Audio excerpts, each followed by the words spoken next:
ಗುರುಭ್ಯೋ ನಮಃ. ಶ್ರೀ ಸೋಮೇಶ್ವರ ಶಂಭುಲಿಂಗೇಶ್ವರ ಸನ್ನಿಧಾನ, ಸಾಸಲು ಕ್ಷೇತ್ರ, ಕೆಹಾರ್ಪೇಟ ತಾಲೂಕು, ಕಿಕ್ಕೇರಿ ಹೋಬಳಿ, ಮಂಡ್ಯ ಜಿಲ್ಲೆ. ಇಲ್ಲಿ ಈ ಸೋಮೇಶ್ವರ ಶಂಭುಲಿಂಗೇಶ್ವರ ಎಂಬ ಇಬ್ಬರು ಅಣ್ಣ ತಮ್ಮಂದಿರು ಇಲ್ಲಿ ನೆಲೆಸಿದ್ದಾರೆ. ಅಂದರೆ ಶಂಭುಲಿಂಗೇಶ್ವರ ಅನ್ನೋ ಸ್ವಾಮಿನೇ ಹಿರಿಯವರು, ಸೋಮೇಶ್ವರ ಅನ್ನೋರ ಹಿರಿಯವರು. ಊರೊಳಗಡೆ ಇದೆ, ಇಲ್ಲಿ ಕಲ್ಯಾಣಿನೂ ಇದೆ. ಅಂದರೆ ಭಾರಿ ವಿಶೇಷವಾದಂಥ 1000 ವರ್ಷದ ಹಿಂದಿನ ಇತಿಹಾಸ ಇರೋಂಥ ದೇವಾಲಯ ಇದು. ಅಂದರೆ ಈಶ್ವರ ಪಾರ್ವತಿ ಬಂದು ನೆಲೆಸಿದಂಥ ಪುಣ್ಯಕ್ಷೇತ್ರವಾಗಿದೆ ಇದು. ಅಂದರೆ ಇಲ್ಲಿ ಮಹಿಮೆ ಏನಪ್ಪ ಅಂತಂದರೆ, ಈ ಸ್ವಾಮಿ ಮಹಿಮೆ ಇಲ್ಲಿ ಅಪಾರವಾದಂಥ ನಂಬಿಕೆ ಇರೋಂಥ ಭಗವಂತ ಸೋಮೇಶ್ವರ ಶಂಭುಲಿಂಗೇಶ್ವರ ಅಂದರೆ ಐತಿಹಾಸಿಕವಾಗಿ ಬಂದಿರೋಂಥ ಸ್ವಾಮಿ ಇಲ್ಲಿ. ಅಂದರೆ ಇಲ್ಲಿ ಏನಪ್ಪ ಅಂತಂದರೆ ಪ್ರಸಿದ್ಧವಾದಂಥ ದೇವಸ್ಥಾನ. ಅಂದರೆ ಚರ್ಮವ್ಯಾಧಿ ಮತ್ತು ನಾಗರ ದೋಷ, ಮಕ್ಕಳು ಫಲ ಮತ್ತು ಮದುವೆ ಕಂಕಣ ಮತ್ತು ಯಾವುದೇ ಒಂದು ಕಷ್ಟ ಕಾರ್ಪಣ್ಯಗಳಿದ್ರೂ ಸತಃ ಇಲ್ಲಿ ಪ್ರತಿಷ್ಠಿತವಾಗಿ ಪರಿಹಾರ ಆಗೋಂತಹ ದೇವಸ್ಥಾನ. ಅಂದರೆ ಈಶ್ವರ ಪಾರ್ವತಿ ಬಂದು ನೆಲೆಸಿದಂಥ ಪುಣ್ಯಕ್ಷೇತ್ರ ಶ್ರೀ ಸೋಮೇಶ್ವರ. ಅಲ್ಲಿ ಕಣಜನೂ ಇತ್ತು. ಅಂದರೆ ಇವಾಗ ಈ ಈಶ್ವರ ಪಾರ್ವತಿ ಬಂದು ನೆಲೆಸಿದಾಗ ಒಂದು ಪವಾಡಗಳು ನಡೆದಿದೆ.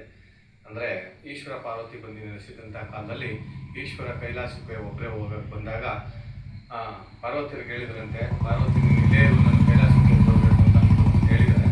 ಅಂದರೆ ಪಾರ್ವತಿಯವರು ಒಪ್ಪಲಿಲ್ಲ. ಯಾತಕ್ಕೋಸ್ಕರ ಒಪ್ಪಲಿಲ್ಲ ಅಂತಂದರೆ, ಇಲ್ಲಿ ನನಗೆ ಬೇಕಾದದ್ದು ನನಗೆ ಸಿಗಲ್ಲ ಅನ್ನೋ ಒಂದು ಉದ್ದೇಶಪೂರ್ವಕವಾಗಿ ಪಾರ್ವತಿಯವರು ಒಪ್ಪಲಿಲ್ಲ. ಆಮೇಲೆ ಆಯಿತು, ಪಾರ್ವತಿಯವ್ರಿಗೆ ಆ ಥರ ಮನಸ್ಸಲ್ಲಿ ಬಂದಾಗ ಈಶ್ವರ ಹೇಳಿದ್ರಂತೆ, ನಿಮ್ಗೆ ಏನು ಸೌಕರ್ಯಗಳು ಬೇಕು ನಾನು ಇಲ್ಲಿ ಮಾಡಿಕೊಡ್ತೀನಿ, ನೀನು ಇಲ್ಲಿರು ಅಂತ ಅಂದ್ಬಿಟ್ಟು ಹೇಳಿ ಇಲ್ಲಿ ಈಶ್ವರನಿಗೆ ಪಾರ್ವತಿಯವ್ರಿಗೆ ಹೇಳಿದಾಗ ಆಯಿತು ಅಂತ ಒಪ್ಕೊಂಡು ಒಂದು ಕಣಜನ ನಿರ್ಮಾಣ ಮಾಡಿದ್ದಾರೆ. ಅಂದರೆ ಓಪನ್ ಇಲ್ಲ, 1 ಅಡಿ ಮಾತ್ರ ಕೈ ಹಾಕಕ್ಕೆ ಮಾತ್ರ ಜಾಗ ಇತ್ತು. ಅದನ್ನು ಪಾರ್ವತಿಯವ್ರು ಹೇಳಿದ್ರಂತೆ, ನಿಮ್ಗೆ ಏನು ಬೇಕು ಅಂತ ಅನಿಸುತ್ತೆ ಅದನ್ನು ಅರ್ಸಿ ಕೈ ಹಾಕು, ನೀನು ಅದನ್ನು ಬಗ್ಗಿ ನೋಡ್ಬೇಡ ಅಂತ ಆಜ್ಞೆ ಮಾಡಿ ಈಶ್ವರ ಕೈಲಾಸಕ್ಕೆ ಹೋಗಿದ್ರು. ಆಯಿತು ಅಂತ ಅಂದ್ಬಿಟ್ಟು ಪಾರ್ವತಿಯವರು ಒಪ್ಕೊಂಡು 1 ದಿವಸ ಆಯಿತು, 2 ದಿವಸ ಆಯಿತು, ಮಾಸಗಳು ಕಳೀತಾ ಬಂದಾಗ ಪಾರ್ವತಿಯವ್ರಿಗೆ ಪ್ರಶ್ನೆ ಬಂತು. ಏನು ಪ್ರಶ್ನೆ ಅಂತ ಅಂದಾಗ, ನನ್ನ ಸ್ವಾಮಿ 4 ಗೋಡೆ ಮರೆ ಮಾಡಿಬಿಟ್ಟು ನಾನು ಅರ್ಸಿ ಕೈ ಹಾಕಿದ್ದೆಲ್ಲ ಸಿಗುತ್ತಲ್ಲ, ಹಂಗಂದ್ರೆ ಏನಿರ್ಬೋದು ಅದನ್ನು ಪರಿಶೋಧನೆ ಮಾಡಬೇಕು ಅಂತ ಅಂದ್ಬಿಟ್ಟು ಹೇಳಿ ಅವರ ಈಶ್ವರನವನ್ನು ಪರಿಶೋಧನೆ ಮಾಡೋಕ್ಕೆ ಪಾರ್ವತಿಯವರು ಆ ಕಣಜನ ಬಗ್ಗಿ ಆ ಕೈ ಹಾಕಕ್ಕೆ ಹಾಕಿರೋಂಥ ಜಾಗಕ್ಕೆ ಹೋಗಿ ಅವರು ಬಗ್ಗಿ ನೋಡಿದ್ರಂತೆ. ಬಗ್ಗಿ ನೋಡಿದಾಗ ಒಂದು ಆ ಶಾಸನ ಬರ್ತಿದ್ರಂತೆ, ಮಣ್ಣಿನ ದೀಪ ಮತ್ತೆ ಉರಿತಾ ಇತ್ತಂತೆ, ನಿಂಬೆ ಹಣ್ಣು ಇಜುರ್ಪನೆ ಎಲ್ಲ ನೇತಾಡ್ತಿದ್ರಂತೆ, ಶಾಸನ ಬರ್ತಿದ್ರು. ಅವಾಗ ಅವ್ರು ಕೊಟ್ಟಂಥ ವರ ಅಲ್ಲಿಗೆ ಕ್ಲೋಸ್ ಆಗಿ ಮತ್ತೆ ಈಶ್ವರನ ಕೂತು ತಪಸ್ ಮಾಡಿ ಆ ಭಗವಂತನ ಕರೆದಾಗ ಆ ಭಗವಂತನಿಗೆ ನಂದಿ ಭೃಂಗಿ ಅಂತ ಇಲ್ಲಿ 2 ದೇವಾಲಯಗಳಿದೆ, ಬಸವಣ್ಣಗಳಿದೆ. ಬಸವಣ್ಣ ಅಂತಂದ್ರೆ ನಂದಿ ಭೃಂಗಿ ಅಂತ ಅಂದ್ಬಿಟ್ಟು ಅವ್ರಿಗೆ ನಾಮಕರಣ ಆಗಿದೆ. ಅಂದ್ರೆ ಕೈಲಾಸವಾಸ ಭೃಂಗೇಶ. ಕೈಲಾಸವಾಸದಲ್ಲಿ ಈಶ್ವರ ಕೈಲಾಸದಿಂದ ಭೂಲೋಕಕ್ಕೆ ಬರಬೇಕಾದ್ರೆ ಅವರು ಅಡ್ಡ ನಿಂತರಂತೆ. ಅಡ್ಡ ನಿಂತಾಗ ಅವ್ರು ಕೇಳಿದ್ರಂತೆ, ಯಾಕಪ್ಪ ಇಲ್ಲಿ ಅಡ್ಡ ನಿಂತ ಇದೆಯಾ ಅಂತ ಕೇಳಿದ್ರಂತೆ. ಆಯ್ತು, ಅವರು ನನ್ನ ಭೃಂಗೇಶ ಹೇಳಿದ್ರಂತೆ, ನೀನು ಭೂಲೋಕದಲ್ಲಿ ಎಲ್ಲಿ ನೆಲೆಸಿದ್ದಿ ಅಲ್ಲಿ ನನಗೆ ಇರಕ್ಕೆ ಅವಕಾಶ ಮಾಡಿಕೊಡಿ ಅಂತ ಅಂದ್ಬಿಟ್ಟು ಕೇಳಿದ್ರಂತೆ. ಆಯ್ತಪ್ಪ, ನೀನು ಕೈಲಾಸವಾಸ, ನೀನು ಭೂಲೋಕದಲ್ಲಿ ನಿನ್ನ ಕೆಲಸ ಏನು ಅಂತ ಅಂದ್ಬಿಟ್ಟು ಕೇಳಿದಾಗ ಅವ್ರು ಹೇಳಿದ್ರಂತೆ, ಮಾನವ ಜನ್ಮಕ್ಕೆ 12 ಥರ ದೋಷ ಬರುತ್ತೆ, ನಾಗರ ದೋಷ ಅಂತ ಅಂದ್ಬಿಟ್ಟು ಯಾವುದೇ ಥರ ದೋಷ ಇದ್ರೂ ಸುಧಾ ನಾನು ಪರಿಹಾರ ಮಾಡ್ಕೊಂಡಿರ್ತೀನಿ ಅಂತ ಅಂದ್ಬಿಟ್ಟು ಹೇಳಿ ಆ ಭೃಂಗೇಶ ಬಂದು ಇಲ್ಲಿ ಸ್ಥಾಪನೆ ಆಗಿದ್ದಾರೆ. ಮತ್ತೆ ಈಶ್ವರ ಅವರು ಆತರ ಇಲ್ಲಿ ಮಕ್ಕಳು ಫಲಕ್ಕೆ ಪ್ರಸಾದ ಉಂಟು. ಅಂದ್ರೆ ವಜ್ರ ಅಂತ ಅಂದ್ಬಿಟ್ಟು ಈಶ್ವರ ಇದ್ದಂತ ಕಾಲದಲ್ಲಿ ಒಂದು ಭಸ್ಮದ ಗಟ್ಟಿ ತರ ಇದೆ, ಅದರಲ್ಲಿ ವಜ್ರ ಅಂತ ಅಂದ್ಬಿಟ್ಟು ಅದಕ್ಕೆ ನಾಮಕರಣ. ಅದನ್ನ ಏನಕ್ಕಪ್ಪ ಕೊಡ್ತೀವಿ ಅಂದ್ರೆ, ಇಲ್ಲಿ ಸರ್ಪ ಕಡ್ದು ಬಂದವ್ರಿಗೂ ಸುಧಾ ಪ್ರಸಾದ ಉಂಟು. ಅಂದ್ರೆ ಇಲ್ಲಿ ನಮ್ಮ ಸುತ್ತಮುತ್ತ ಒಂದು 18 ಹಳ್ಳಿಗಳಿದೆ. 18 ಹಳ್ಳಿಗಳಲ್ಲಿ ಯಾವುದೇ ಸರ್ಪ ಕಡ್ದು ಬಂದ್ರು ಇಲ್ಲಿಗೆ ಬರ್ತಾರೆ. ಅದನ್ನ ಬಿಲ್ಪತ್ರೆ ದಳದಲ್ಲಿ ತಗೊಂಡು ಅದನ್ನ ಭಸ್ಮನ ತೀರ್ಥನ ಹಾಕಿ ಅದನ್ನ ಭಸ್ಮನ ಎತ್ಕೊಳ್ತೀವಿ, ಬಾಯಲ್ಲಿ ಕೊಡ್ತೀವಿ. ಅಗದಿ ನುಂಗಿದ್ರೆ ಅವ್ರಿಗೆ ಆ ಸರ್ಪ ಕಚ್ಚಿದ್ರು ಸುಧಾ ಹುಷಾರಾಗ್ಬಿಡುತ್ತೆ.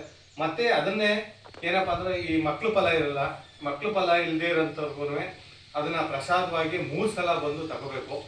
ಅದನ್ನು ತಗೊಂಡ್ರೆ ಭಗವಂತ ಎಲ್ಲರಿಗೂ ಒಳ್ಳೇದು ಮಾಡಿದ್ದಾನೆ. ಒಂದು ಪ್ರಸಕ್ತವಾಗಿ ಎಲ್ಲರಿಗೂ ಒಳ್ಳೇದಾಗಿದೆ. ಎಲ್ಲ ಪ್ರೆಗ್ನೆಂಟ್ ಆಗಿ ಭಗವಂತನ ಹರಕೆ ತೀರಿಸ್ಕೊಂಡು ಹರಕೆ ಹೊತ್ತು ತೀರಿಸ್ಕೊಂಡಿದ್ದಾರೆ. ಕೆಲವರಿಗೆ ಸರ್ಪದೋಷ ಅಂತ ಇರುತ್ತೆ. ಸರ್ಪದೋಷ ಅಂತ ಇದ್ರೆ ಅದನ್ನ ಇಲ್ಲಿ ಪರಿಹಾರ ಮಾಡ್ಕೊಡ್ತೀವಿ.